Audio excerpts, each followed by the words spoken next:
며칠 전에 이렇게 호수공원에 좀 나갔다 왔습니다. 새벽 예배 마치고 또 산책도 좀 하고 또 우리 성도님들하고 함께 교제 시간 또 갖고자 잠시 호수공원에 나가서 교제 시간 갖고 왔는데 많은 분들이 나오셨더라고요. 다 3, 4, 5 뭐 이것저것 다 조금씩 쌓고 오시면서 돗자리 깔고 그렇게 재밌고 즐거운 시간들을 보내시더라고요. 근데 어제 제가 잠시 또 거기 길을 좀 걸어갈 일이 있어서 걸어갔는데 벚꽃들이 그렇게 다 떨어지기 시작하더라고요. 그렇게 활짝 피고 그렇게 아름다웠던 만개했던 꽃들이 바람 부니까 시간이 지나니까 여지없이 다 떨어지는 모습들을 보게 되었습니다. 그러면서 문득 이런 생각이 좀 들었습니다. 우리의 인생 같구나. 언젠가는 활짝 피는 것 같고 어느 순간 바람이 불면 거기 요동쳐서 막 힘들고 시들어와서 주저앉아 있는 우리의 모습, 그런 우리의 모습을 보는 것 같다라는 생각이 들었습니다. 하지만 분명한 것은 주님께서 우리 곁에 함께 하신다면 우린 만개하는 것 같은 이 꽃과 같이 매일매일 만개하며 향기로운 인생 될 줄을 믿습니다. 바라고 나기는 끝까지 주님 때문에 만개하며 주님 때문에 그 사랑의 꽃을 피워가는 삶이 되시길 주의 이름으로 간절히 축원드립니다. 자, 이제 모세가 우리 이제 이집트에서 출애굽을 하기 시작합니다. 근데 출애굽을 하기에 앞서서 하나님께 명령을 받게 됩니다. 근데 명령이 참 복잡합니다. 1년 된 수컷을 잡아야 한다. 그리고 4일 동안 너희 집 곁에 잘 보관했다가 14일 후에 그것을 잡아라. 그리고 우슬초를 갖고 너희가 문지방에 다 발라야 된다. 사진 한 장 같이 볼까요? 우슬초가 어떤 것 좀 보일까요? 저게 우슬초인데 당시에 이스라엘 백성들이 제사나 어떤 그런 예식 가운데 무엇을 바를 때에 저것을 묶어서 사용했습니다. 자, 문지방도 한번 보겠습니다. 문지방에 저렇게 양의 피나 염소의 피를 담는 거예요, 저 그릇에다가. 그래서 저 우슬초에다 묶어서 저렇게 문지방에 바르게 됩니다. 자, 그렇게 하나님께서 이런 거 하나하나 다 자세하게 설명을 하세요. 그리고 절대 너희들 먹고 난 음식들이 있지 절대 남기면 안 된다. 그리고 누룩이 들어간다는 것은 바로 이스트잖아요. 빵이 부풀어서 촉촉하게 만드는 것이 바로 누룩인데 그 누룩을 절대 빵에 넣으면 안 된다. 이러시면서 한 가지 다 설명을 해주시기 시작하십니다. 자, 근데 가장 중요한 것이 있습니다. 이것을 하는 이유가 무엇입니까? 바로 유월절 때문인 것입니다. 죽음의 사자가 문지방에 발려있는 이 피를 보고 패스오브, 바로 넘을월, 마디절, 유월절이 된다, 죽음을 면하게 된다라는 의미의 그 사건들을 하나님께서 말씀해 주십니다. 사랑하는 성도들에게 먼저 이렇게 축복하길 원합니다. 하나님께서 어린 양이 되어주시는 그 예수, 그 자신의 아들 독생자 예수를 이 땅 가운데 보내심으로 말미암아 우리가 그 피를 바르고 그 피를 다시 한번 먹으며 그 피 가운데 거할 때에 우리의 인생과 우리 삶에도 재앙이 떠나가게 될 줄을 믿습니다. 우리 현실의 삶에 수많은 재앙들이 있습니다. 물질에 대한 재앙이 있고 육신에 대한 재앙이 있으며 앞날에 대한 막막함의 재앙들이 다 누구에게나 있습니다. 하지만 분명한 것은 이 땅 가운데 있었던 그 애굽 땅에 있었던 이스라엘 백성들에게 믿음 가운데 문설주를 갖고 다시 한번 그 피를 바름으로 말미암아 그것을 믿고 다시 한번 주님께서 시키시는 대로 명하여 행했을 때에 그들의 인생이 재앙을 넘어 하나님께서 원하시는 그 본향의 따름을 밟아가면서 삶을 살아갈 수 있도록 인도하실 줄을 믿습니다. 우리 또한 마찬가지입니다. 그것을 믿는 마음, 그것을 간구하는 마음, 그것을 갖고 나아갈 때에 반드시 우리의 인생과 우리의 삶은 탄탄대로의 길을 걷게 될 줄을 믿습니다. 그렇게 하나님께서 이스라엘 백성 모세에게 직접 말씀을 하십니다. 모세는 들었습니다. 어떻게 해야 될까요? 이제 많은 이스라엘 백성들의 장로들을 3, 3, 5 부릅니다. 그리고 그 장로들한테 이야기를 하게 되죠. 장로님들, 하나님께서 저에게 이렇게 말씀하셨습니다. 그리고 이제는 우리는 함께 양을 잡아야 합니다. 그렇게 장로들한테 이야기를 하게 됩니다. 자, 그런데 여기서 의문이 있습니다.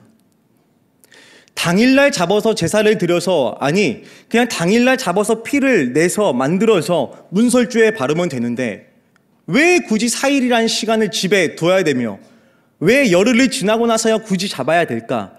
여기에 의문이 있습니다. 근데 하나님의 의도가 담겨져 있습니다. 그건 어떤 의도냐? 4일 동안 정말 이 어린 양이, 이 염소나 양이 왜 잡히는지를 알려주고자 하는 하나님의 의도가 있었다는 것입니다. 너희들 죄를 대신해서 이 양이 잡히게 된다. 너희들의 모든 죄를 이 양이 담당하고 이 양이 다 짊어지고 가는 것, 이것을 너가 보면서 너희들의 인생의 삶 가운데 죄가 아니라 의의 길을 걸어가길 원하는 그 하나님의 마음이 담겨져 있습니다. 당연히 그럴 수밖에 없죠. 양과 염소를 가정에 두었는데 그걸 지나가면서 매일매일 볼 거 아닙니까? 그것을 보면서 얼마나 치근하겠습니까?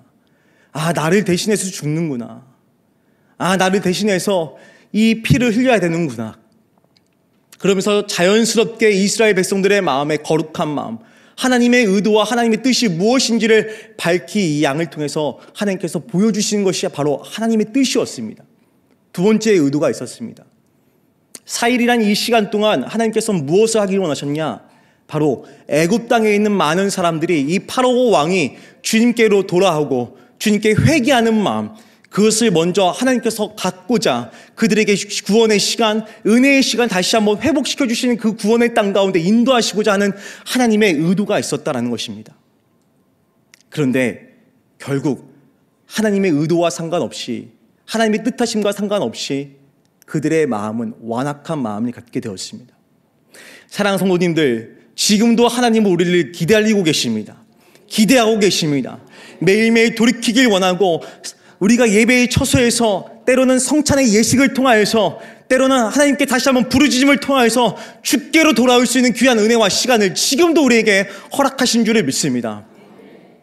그래서 우리의 마음은 완악한 마음이 아니라 주님께로 돌아가는 마음. 하나님, 제가 여기 있습니다. 천부여 오시옵소서. 하나님, 내가 손들고 나아갑니다.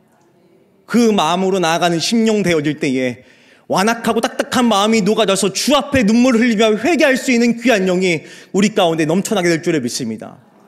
결국 그렇게 완악한 마음을 갖고 애굽 땅에 있었던 이집트의 많은 사람들, 파라오 왕까지 끝까지 그 완악한 마음을 고치지 못하게 됩니다.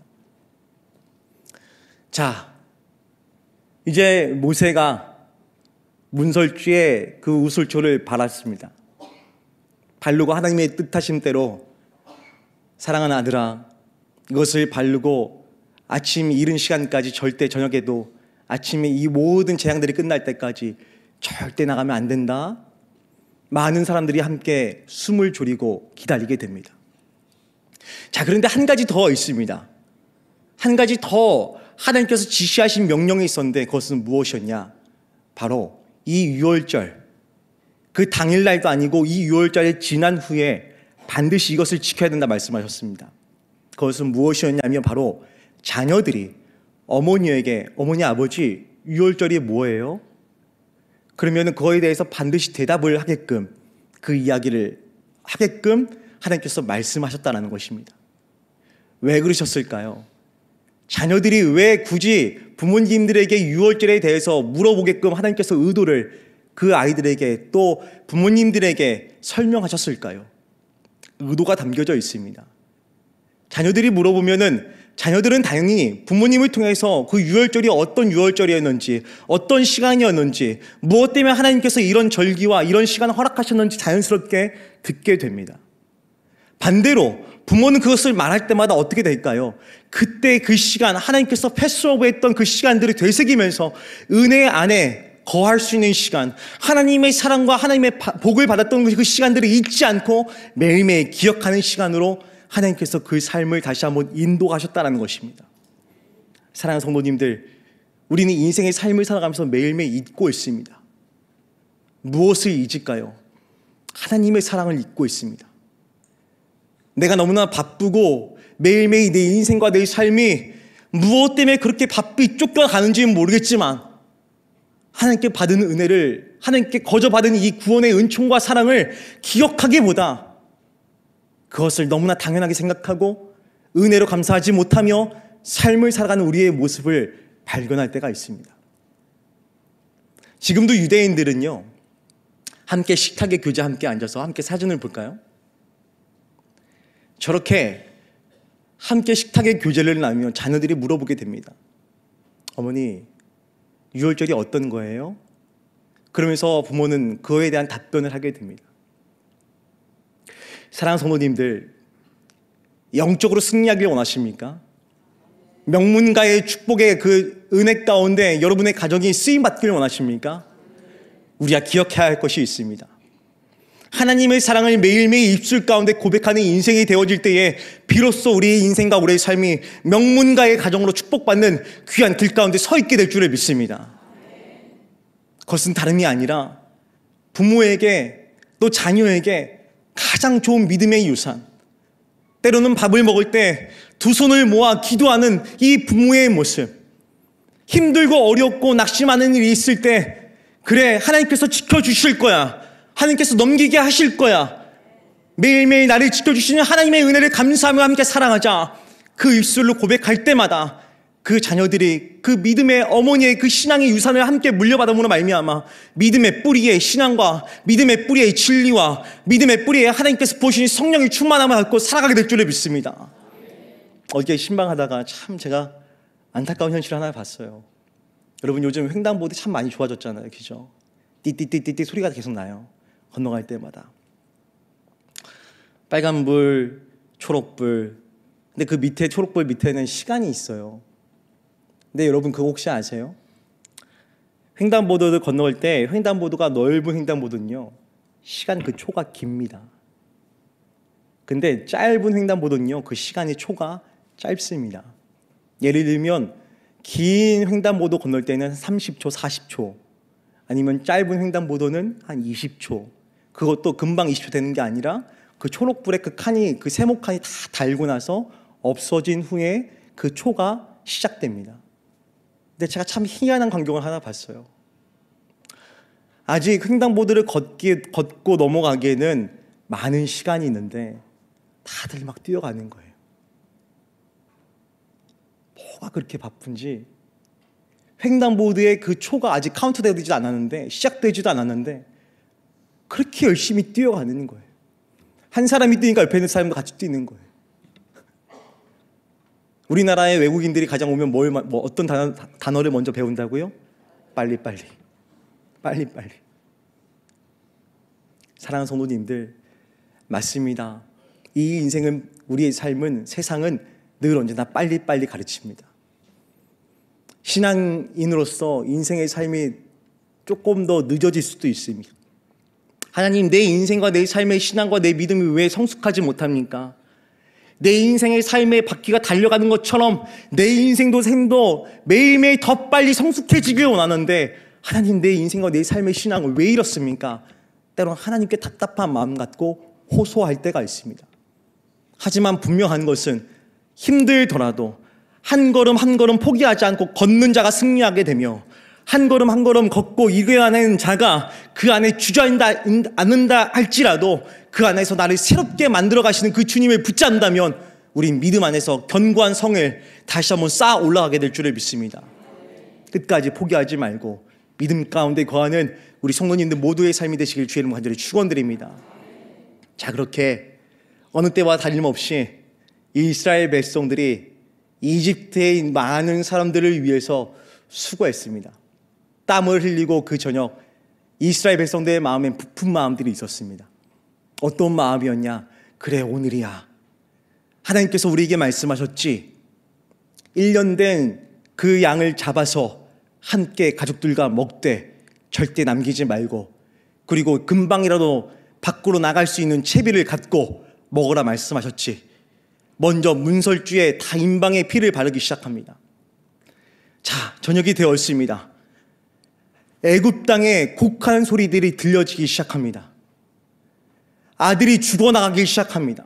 초태생, 가장 첫 열매의 그 생명이 죽어나가기 시작합니다. 근데 이때가 언제였냐? 아비월, 바로 14일이 되는 그 해였습니다.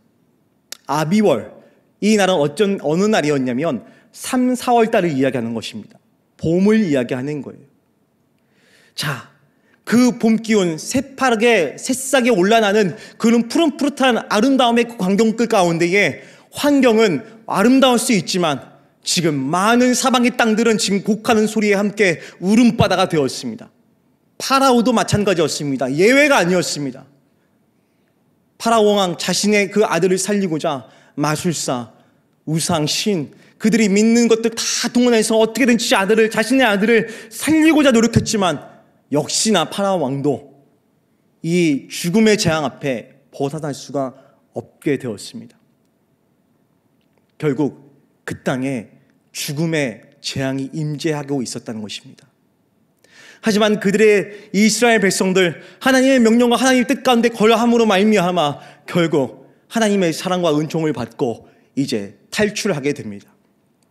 자, 그런데 하나님께서 이스라엘 백성들 440년 동안 정말 애굽에 종살이 했던 그들의 인생과 그들의 삶을 다시 한번 위로해 주시는데 어떻게 위로해 주시냐? 이렇게 위로해 주십니다.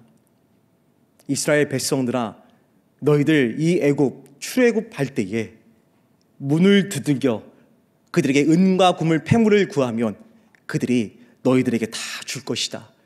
그러니 그 출애굽 할 때 너희들이 반드시 그냥 가지 말고 그 출애굽 하기 전에 많은 그 백성들의 문을 다 그 집 문을 두들겨 가면서 그 은과 금과 폐물을 받아라. 하나님께서 그렇게 축복해 주십니다. 자, 그런데 왜 하나님께서 이 축복을 왜 주셨을까요? 첫 번째는 이런 의도가 있으십니다. 440년 동안 얼마나 힘이 들었겠습니까? 남의 나라에서 종살이를 하면서 남을 위해서 살았던 인생이었습니다. 그 심령의 그 마음 가운데 늘 언제나 외로운 마음이 있고 곤고한 마음이 있고 슬퍼하는 마음이었습니다.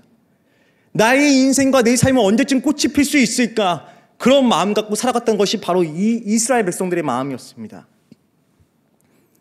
두 번째로 하나님께서는 또 다른 의도를 갖고 계셨는데 그들이 광야의 성전을 지을 때 그들에게는 필요한 것들이 있었습니다. 물질이 필요했습니다. 그래서 그 성전을 지을 때 은과 금과 폐물을 이용하여서 하나님께서 성전을 짓기를 원하시는 하나님의 의도가 담겨져 있었습니다.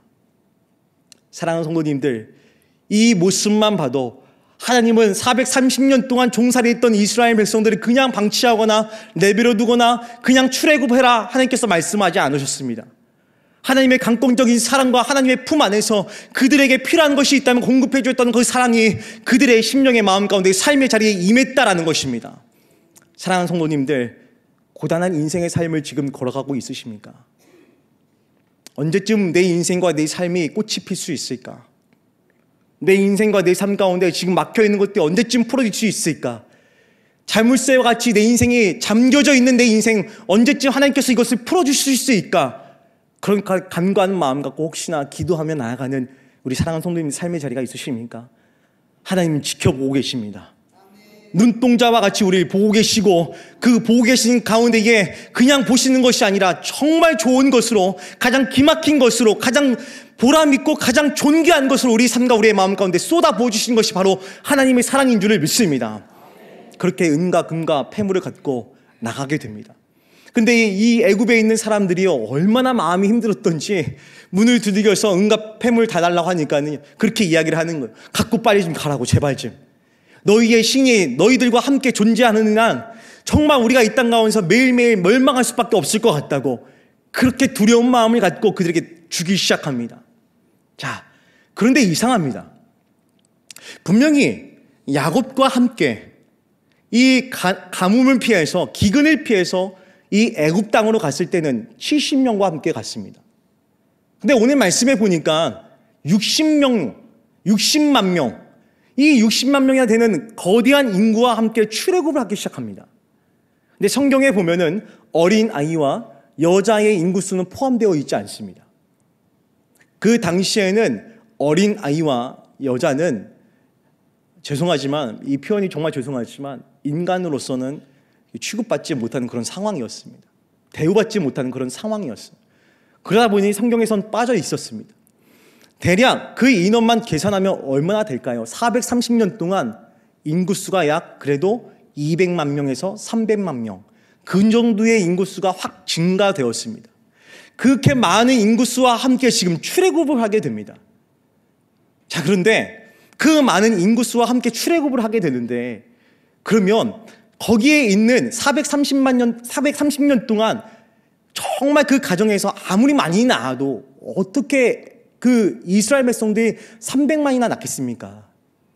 적어도 3분의 1 이상은 당시에 그 땅에서 살았던 이방인들이었을 것입니다.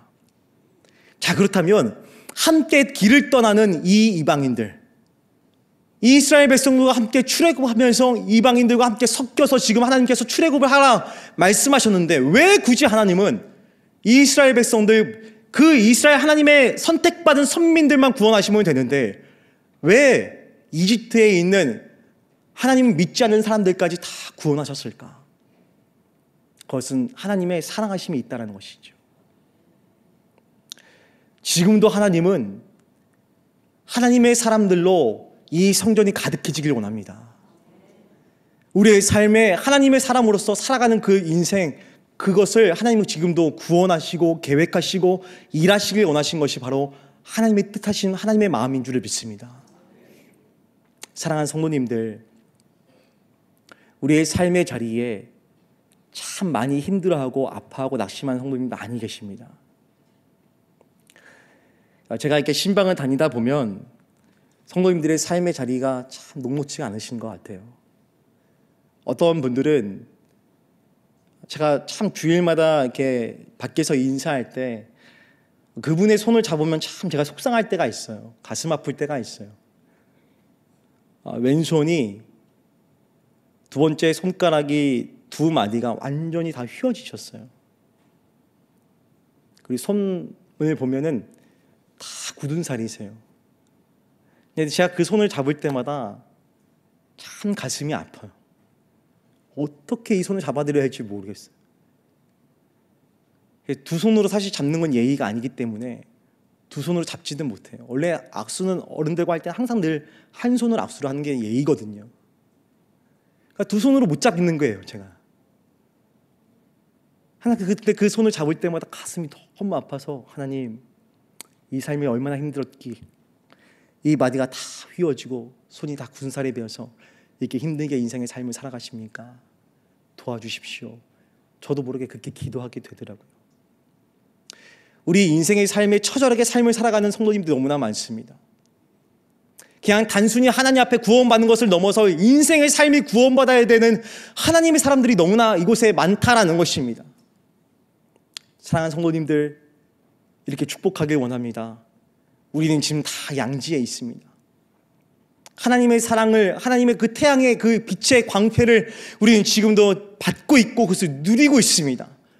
우리만 누리고 있으면 되겠습니까? 아파하고 신음하고 그 삶의 자리에서 괴로워하는 그 성도들의 삶을, 그 마음을 만져줘야 하지 않겠습니까?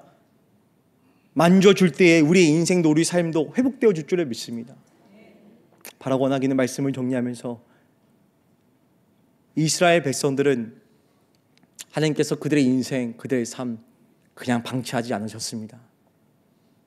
유월절, 말 그대로 정말 죽어 마땅한 그 백성들, 하나님께서 그 어린 양을 통하여, 그 어린 양 대신 그 예수의 보혈의 피를 통하여 그들이 다시 한 번 더 삶을 살아가는 그 인생의 길 가운데 주님은 세워주셨습니다.